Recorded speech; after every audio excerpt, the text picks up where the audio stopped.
Welcome to the Positively You podcast. I'm your host, Jessie Larson, and I'm passionate about helping you shift the way you think so you can create a life you're absolutely obsessed with. Each week, I'll be bringing you a guest or a thought that's going to help you feel more optimistic and equipped to take real action. Get ready to push past limiting beliefs, ditch that negativity, and start showing up as the best and most positive version of you. Girl, let's do this. Welcome back to another episode of the Positively You podcast. And for the month of February, we are focusing on relationships. We are focusing on that in the podcast and in our book club as well. So I'm just all full of all of the love and the good vibes this month, and I hope you are too.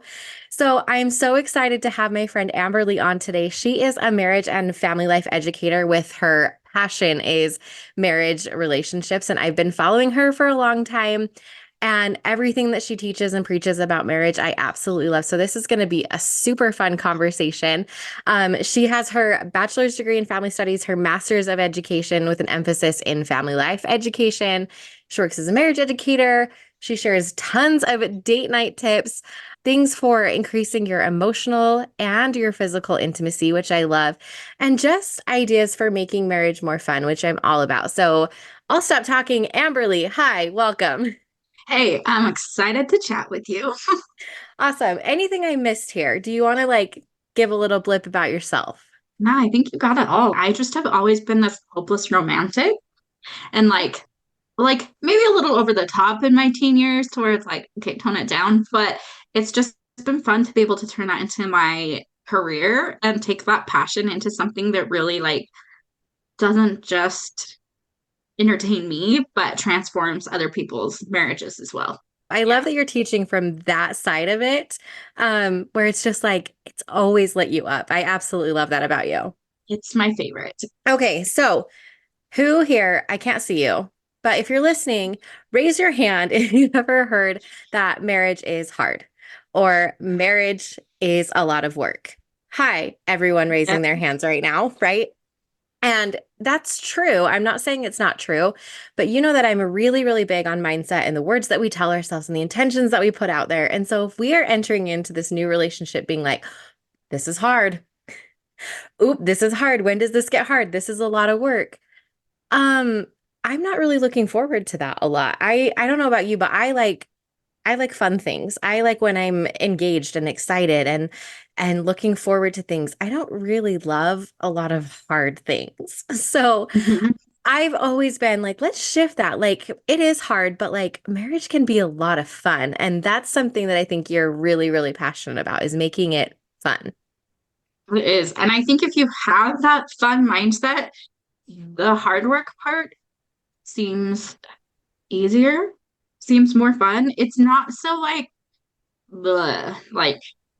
I have to communicate with my spouse. Like you're excited to hang out with them, and the conversation might not be your most sunny, happy, laughy conversation. There's still serious parts of life and doing life together. There's a lot of business, as I say it, whether you're parents or you're managing household, there's always going to be stuff that life throws your way. But I found personally and with other people that when you're able to have fun amidst it all, those hard pieces don't seem so daunting and you push through them better. I don't know what word I wanted to look for there. And you come out the other side better and stronger as a couple and not just well, now we got to pick up the pieces and try and fix this. So Yeah, absolutely. My husband Connor says all the time, he's like, life is hard and life has a lot of this. He's like, but my marriage gets to be fun and gets to be this partnership. And I've always really admired that kind of mindset that he's come to our relationship with of he's like, yeah, all of these other things is what's hard. And it is I'm not discounting life and all the things that get thrown at us. And sometimes they're curveballs and we just don't know. But it's having that person there with you that you can do all that with, makes a huge difference, like you were saying. And when you can add some fun to that. I want to ask you though, if I'm someone who's I don't know the last time we had fun, or we just do the life stuff. Like we're just in that like transitional phase and we're kind of roommates. What is, and I think I might know your answer, what is a tip for you or a date night idea that you would give someone maybe in that position?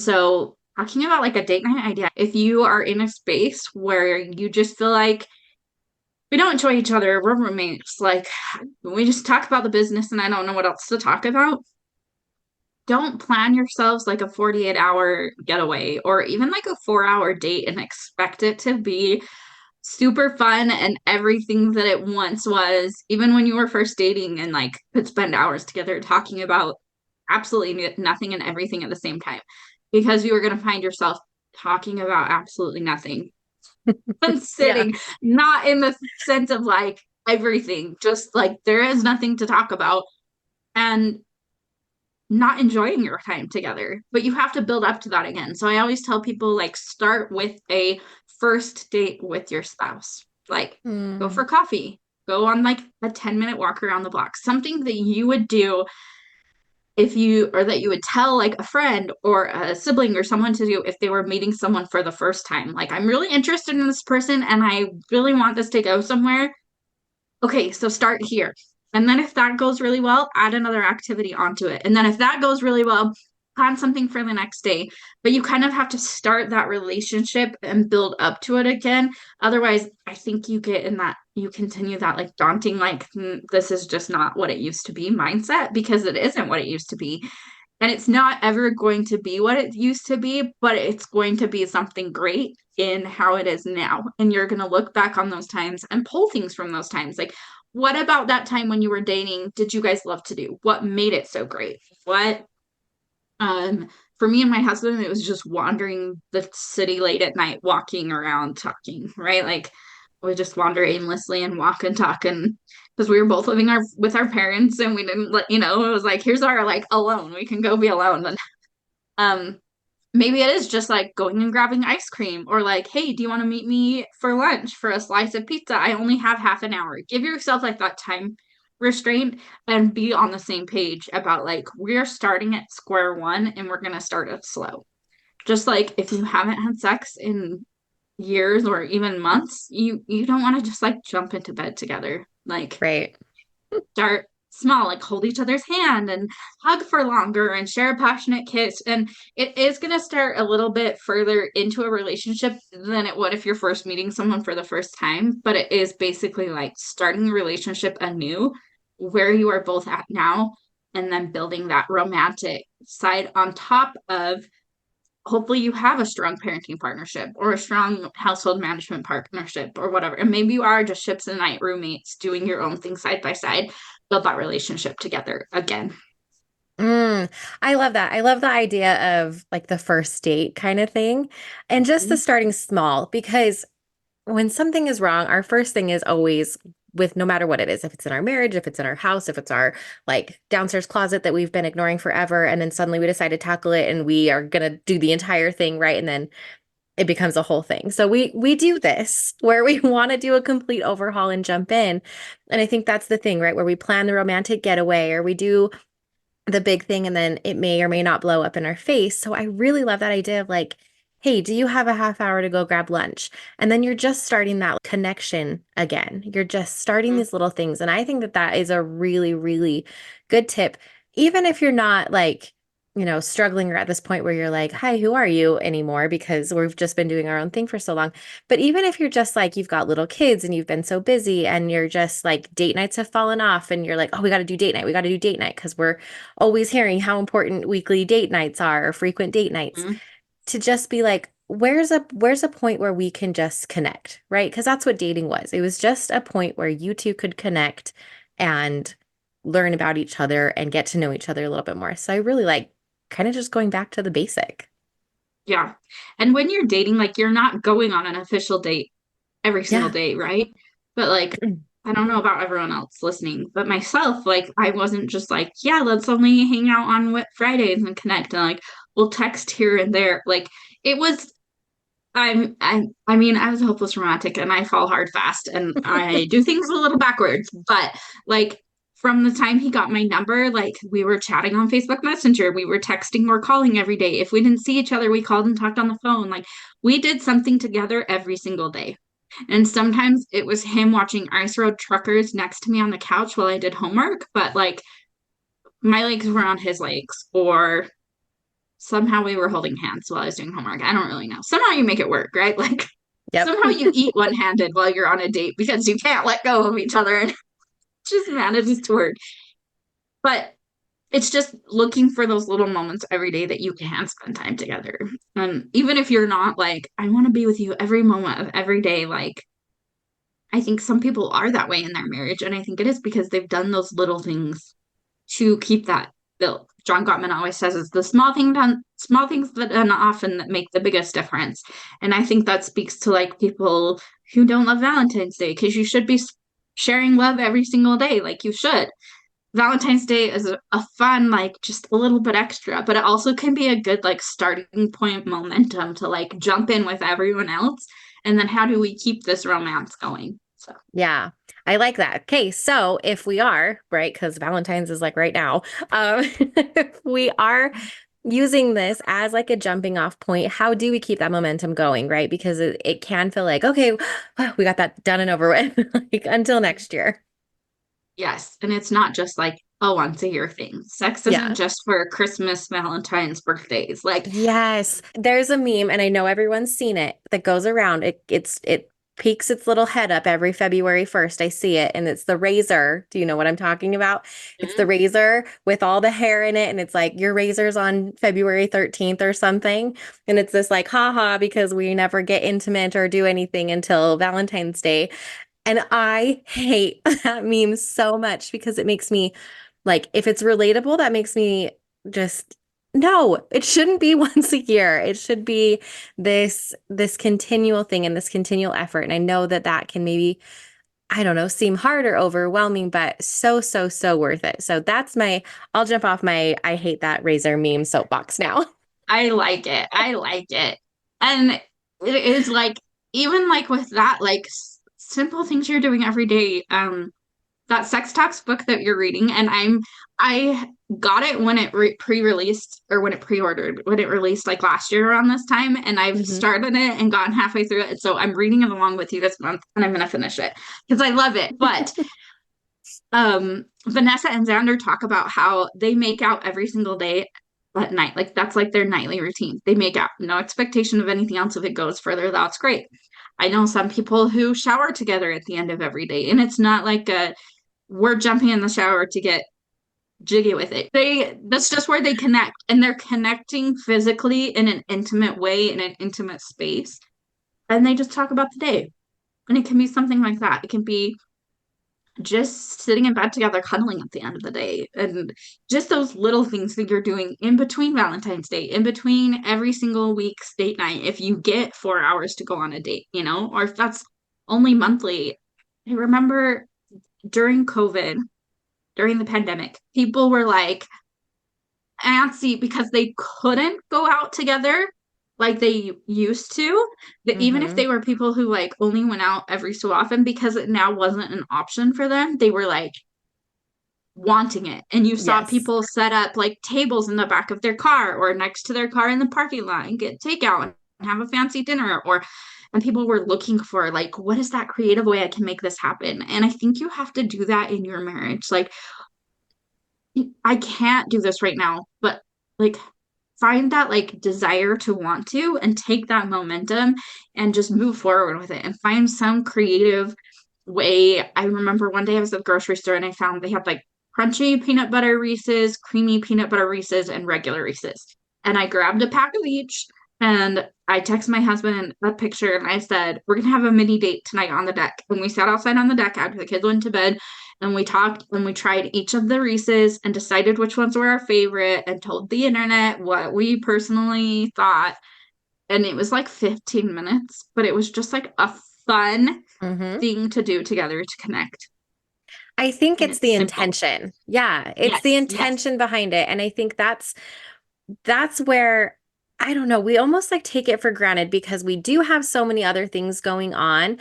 And I'm willing to bet that if we polled a bunch of people, would be like, what are your top priorities? And marriage would probably rank really high on that list. And then it's interesting to be like, is it really? Like, does it really play out like that? And it's just these small things these intentions that make such a big difference. It doesn't have to be this big overhaul. And I mean, if you listen to this podcast, this should come as no surprise to you that I'm always talking about the tiny little small things that you can do. And Yes. so when it comes to your marriages too, spoiler alert, newsflash, hi, I'm also going to be preaching the same thing, that it's these small little things. And the pandemic did something similar to us, right? Where it was like, oh my gosh, we got to get out of here. And that's when Connor and I started going on walks, just because we had Hmm. nowhere else to go, but we needed to get out. And 4 years later, that is a connection point in our day and in our week that we don't go every day, but we go mostly every day if we can, on these walks. And they take 28 minutes and 35 seconds.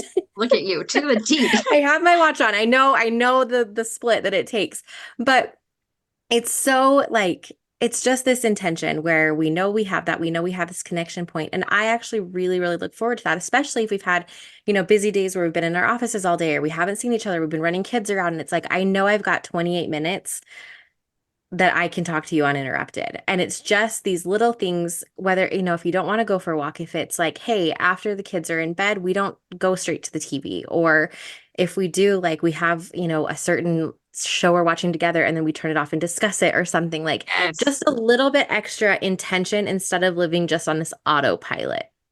Yes. Yes.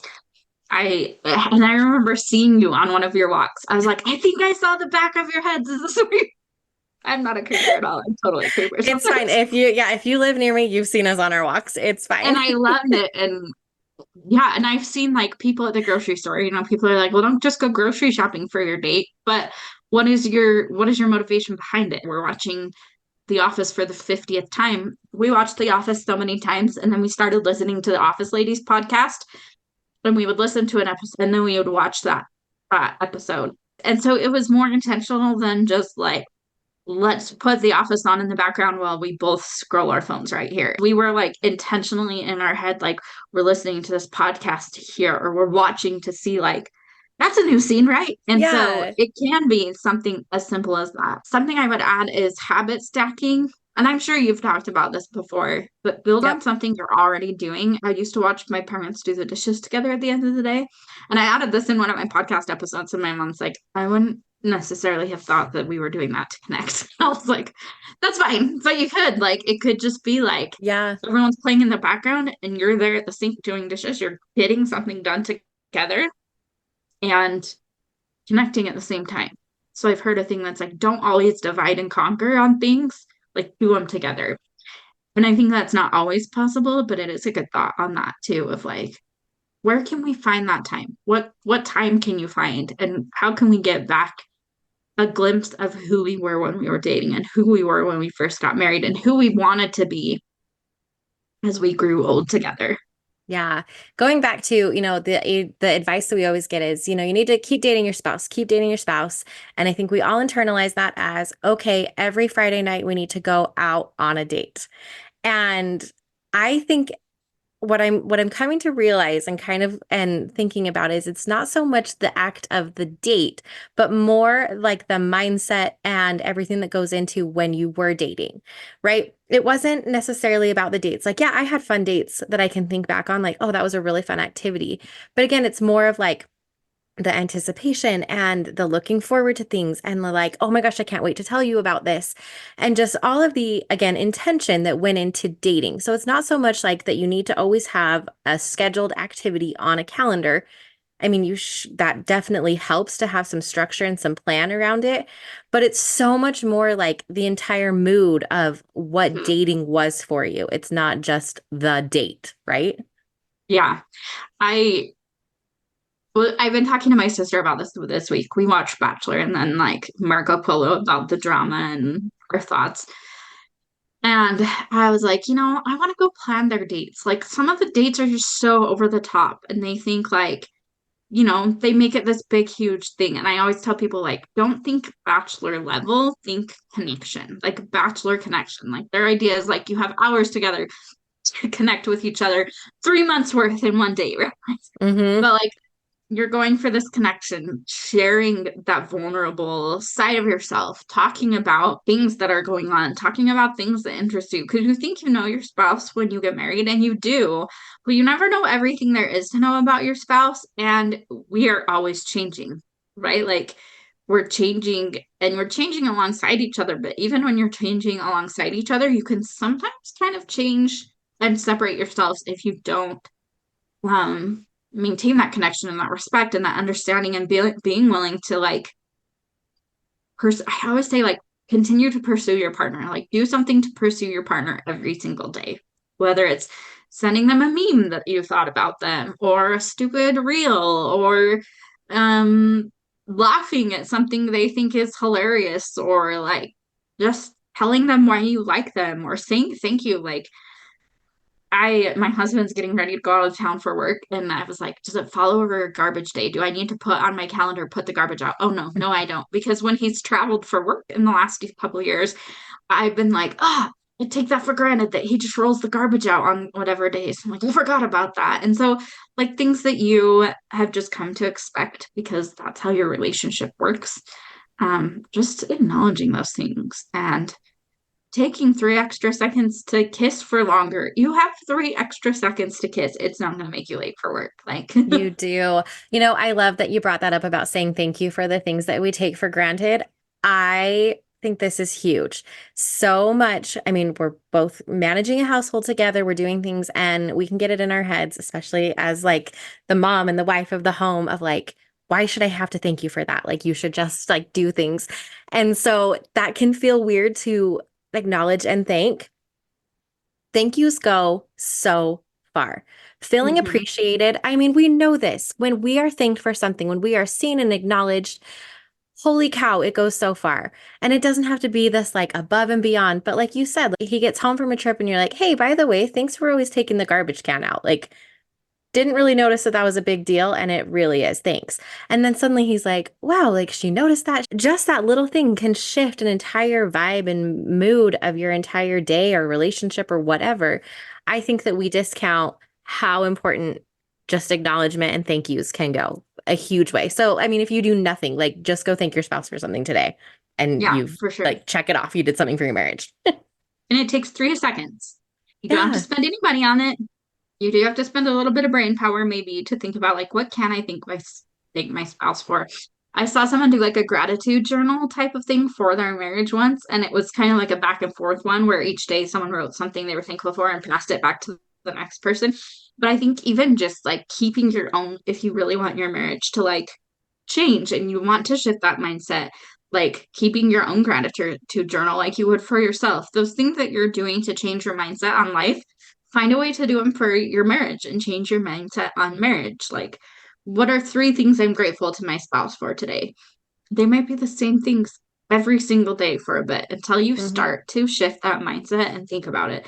What are 2 things I can do to show love to my spouse today? And it might take like an intentional effort or setting a timer to remind yourself to, I don't know, throw their towel in the dryer while they're showering and getting it out warm. I don't know. I'm just thinking of random things off the top of my head, but something I can I do to show love that love you said that.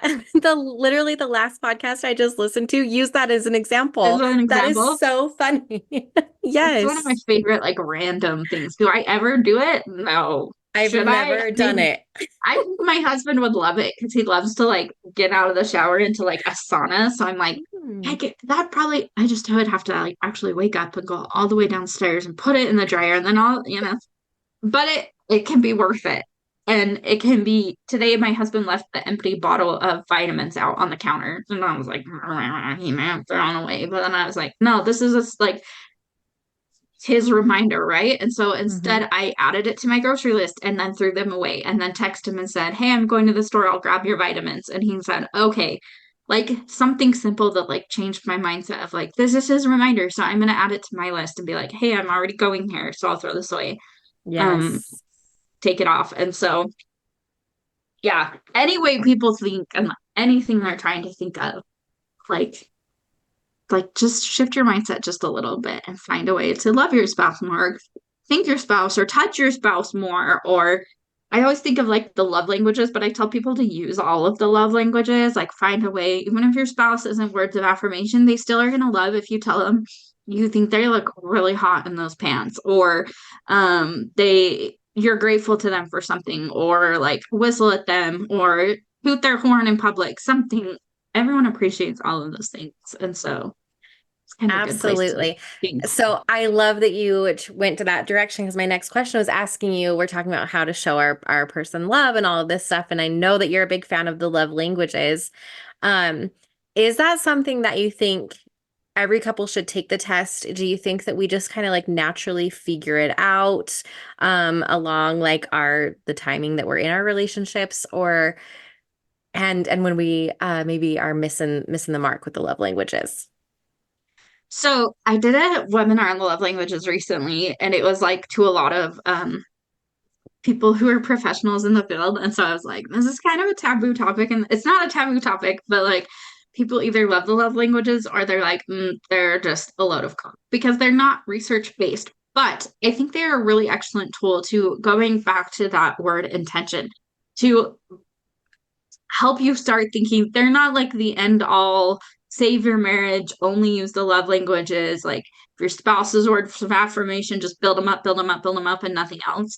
Kind of how I alluded to a minute ago.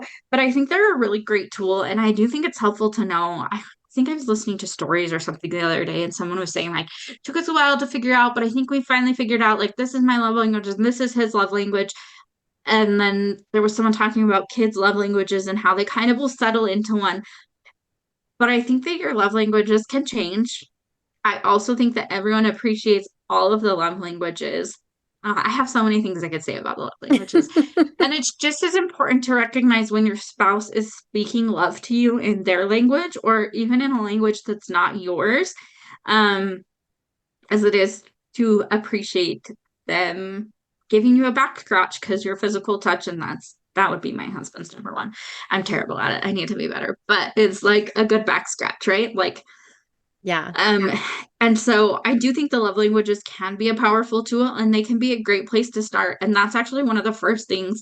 My husband got my number. We came home, we became Facebook friends. We started chatting on Facebook Messenger because that was like back when, I don't know if you remember, like it was a big thing. And like we were Yep. always on Facebook Messenger because we were all the like AOL IM people. um, and I was like, I was studying the love languages for a class and I was like, you should take the love languages quiz. And he took it. And I don't remember what his were that first time, but I do know that like as we've transitioned into different life transitions, acts of service used to be my lowest scoring love language, and now it's like right up there in the top two, depending on because now I'm married and I have kids and I have a house. When I was single, I didn't have any of that. And I was like, just spend time with me and tell me I'm pretty. But Right? but now it's like do something, take something off my plate. And so I think it is powerful to take that and recognize that and use those, but also like they're a great place to help you start thinking of like, how can I create more physical connection in my marriage? How can I give my spouse a more meaningful gift that's not just like, here's another charger for your phone or here's another Stanley cup in a different color. I don't know, like whatever that looks like. Like what, and maybe that's what your spouse loves, and that's great. But maybe they're just like, cool, I've got 10 of these. You give me one every time. Um, or I think about I've been watching Gilmore Girls and Suki and Lorelai have a conversation where Suki says like Jackson gave me a frog for something and I was like, oh, I love frogs. And now every holiday I get some sort of frog something that doesn't mean anything, but it's become our thing. But like receiving gifts or quality time, like what is my spouse's favorite date look like? Or what do we love to do together? Is it going to the gym together? Is it going on a walk together? Or is it just sitting and like having a drink together at the end of the day? It's like what is your guys' quality time and how can you appeal to both people? And I could go Yes. deep into it, but starting simple and using those. I love it. I love that you're not saying it's this end all be all because I know there is definitely that spectrum of like this is the love languages and you are in this box. Um, we all know I'm not a rule girly. I don't love like strict rules and strict boxes that you have to stick me in. So I love this. I'm also thinking of we talked about gratitude and I know a fun way to practice gratitude is using your five senses, right? Uh-huh. Like what do you see? What do you smell? What do you hear? All these things. I think it's kind of, you can go a similar way with these like love languages of like this week, I'm going to focus on physical touch. Or Mm-hmm. next week, or even today, right? Now I'm going to focus on like, let's try out like what more quality time looks like. This week, we're going to focus on words of affirmation. And it doesn't even have to be like like you can make your own little intention of like, hey, this week for my marriage, I really want to focus on like giving my spouse words of affirmation. Right. And then I that's your little love that. intention for this week. And you just go out and then you can kind of explore and see, like, hey, that week when I was doing this, like we were super connected and stuff. So, like, maybe I should do more of that. Or like this one week, like none of it was hitting. Like, that's not our thing. Or, and just kind of like playing around and experimenting. I think the more that we can just kind of add some curiosity and some like take the pressure off and just be like, I'm just going to like try this. And if it doesn't hit or it misses, right? We've all had that where like we try something in our marriage and it does not go how we think it's going to go. And then we're like, oh, well, complete failure. I'm never doing that again and shutting completely down. It's like, no, just try something like it's Yeah. okay, you know? Yeah. Just adjust and do something new. Yeah. And So I like even, that. yeah. And maybe even you verbalize that to your spouse, like, hey, I tried this week. You didn't seem to love it. Like, did you notice? Like, was it something? And they might be like, oh, yeah, yeah, yeah. Like, but yeah, I do like that idea. I'm gonna start Yeah. doing that. I even Or like the trying idea of like to, every day, like what am I gonna yeah. do to physically touch connect? What am I gonna do? They can be, and that's where I think we start to think like oh, that's so many things. Like simple, simple, simple, simple. Like, oh, I know my spouse has a really important meeting today, so I'm gonna text them before, but I'm gonna be in meeting, so I'm gonna schedule them a text. That's my words of affirmation. Mm-hmm. And I'm going, I think Yes. Oh, I I love love that that. idea. Yeah. And again, it just goes back to I think the word and the theme of this episode is intention, right? Yes. And that's why I love that this month we've even just chosen this focus. Every month we're switching what our focus is, and this month it's on relationships. And so just kind of having that front of mind and being and then yeah, just I love kind of having a jumping off point with these love languages of how you can do that. And then just simple, simple, simple. How can you make it the most simple thing? Because we do have really full lives, really busy. We've got a lot of stuff going on, but we say that our biggest priority, I know it. I know so many of us have that as our top priority. We say it is, and I don't know if we act like it is all of the time, and that's okay. That's okay. Life gets going. We're on the hamster wheel. We get living Mhm. on autopilot. So it's not like this isn't time to be like, you're right. Oh my gosh, you just called me out. I'm going to shame myself now. Like, no, we don't do that here. But just taking the time to be like, okay, yeah, could I put a little bit more thought into this? Could I put a little bit more intention into this? I think that kind of goes back to a thought I had earlier when you were kind of talking about that marriage is one of those that like we want that to be a top priority, but it's also one that's the easiest to put aside, right? Mm-hmm. Like kids are gonna hound you until they get what they want. You know what I mean? Like kids when they're babies, they need this. You can't just be like, hold on. You're gonna have to wait 10 minutes for your bottle because I gotta finish this conversation with that. Like Yeah. that's not gonna fly. That's not gonna fly. Work a lot of times, like deadlines come up and we feel like we have to say yes to commitments with other people or but it's I don't want to say like we take it always for granted, but I think that we just think like they'll still be there. And I hear people say all the time, like right now our focus is our kids and our marriage will still be there. And I tell people, like, your marriage may still be there. Like, the actual person may still be there, and your union may still technically be intact, but is your marriage still there? Yeah. Unless you, like, put that effort in. And when I talk about making your marriage a priority, I always get pushed back on, like, I just, like, these things have to come first. Like, we're finishing school or we're trying to work to do this or like this is just the season of life we're in, but those seasons are just going to keep changing and there's always going to be something about the season your life of life that you're in that's going to make it easy to just set your marriage aside. But like we talked about, we're not asking you to give 4 hours every single day or even like a solid 4 hours every single week for a date. Like just find like 30 minutes a day. I have a therapist friend who says she encourages couples to find 20 to 30 minutes every single day to sit down and connect, but just finding like 5 intentional things or setting something for yourself. Like, I'm going to intentionally connect with my spouse 3 times today and like think about it. Like, what am I doing? What am I going to do? Or I'm going to use the 5 love languages each day this week. Or I'm going to plan a mini date night moment for us every single day this week, or whatever that looks like for you, whatever you want your goal to be. But it's just Yeah. those simple in the moment things. And I think kind of I liked what I was talking about when I was talking about the COVID thing, that like it gave people that like, because we can't do it, we'd taken it for granted that we could just go out and go to a restaurant and do our favorite thing whenever we can. And now we can. So we feel trapped. Like, I'm willing to bet that all of us are in that same sort of situation. It's some with something in our marriage, and so use that as momentum to get creative and think creatively like we did. I think there's some things like that really were good from the pandemic, and some things that we kind of have forgotten about that were good, and just that opportunity to just find time to have fun together, because life is hard. But Yeah. like your husband said, like you chose someone fun to spend your life with. And so that part of your life can be fun. And if your relationship with each other is fun, then what you get out of life together is going to be, I don't want to say more fun, because some things just aren't fun, but it's not going to be as miserable. How's that? Yeah. I like it. I like it. And as you're, thinking about those intentions and what you want to do, the second that it feels too hard, make it smaller. Make it Yes. smaller. I remember years ago, I actually changed the background of my phone to an affirmation. I love affirmations. I have many episodes on affirmations you can go back and listen to. Um, and I'm trying to remember what it said, but it was on my phone for probably a good 6 months. It was either something of I have an amazing marriage or I'm an amazing wife. It might have been that.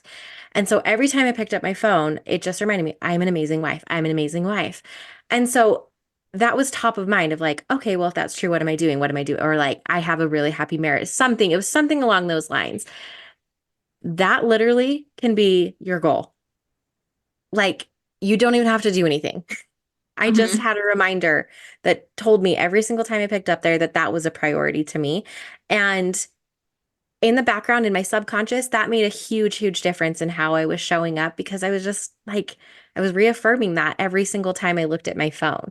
So literally make it the smallest possible, like baby step for you. And then when that feels good and you can take on more, and then just start building and do the slow things, and you'll have just this incredible marriage, and it's fun, and then life is fun, and all of the hard stuff you just get to do together, and that's how it should be. Yes. I love that so much.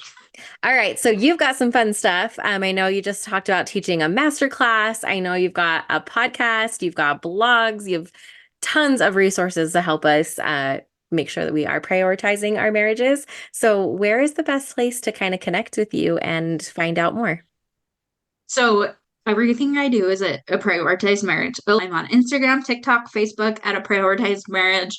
And my podcast is called Prioritize Your Marriage. I've been doing some really fun things like podcast interviews, and I did kind of a webinar, and I'm actually putting together a love languages like virtual date night that I'm hoping to launch in the next week, for people to sign up for, to take that momentum of Valentine's Day and focusing on relationships and move that forward.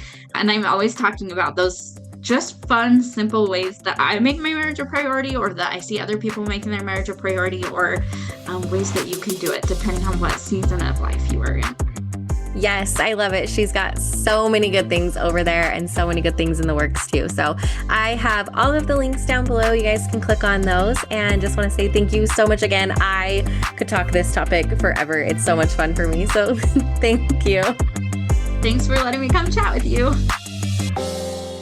Thank you for hanging out with me again today. I'm so glad you pressed play. If you want to take a quick second to share this episode with someone you think would love it too, that would be amazing. If you're loving the show, make sure you go and leave a review on iTunes. Reviews are like magic for podcasts, and your review will help get this show into the ears of more amazing women just like you. And come find me over on Instagram. I'm there at positively.jessie, and I cannot wait to hang out with you some more. So until next time, Have an amazing week.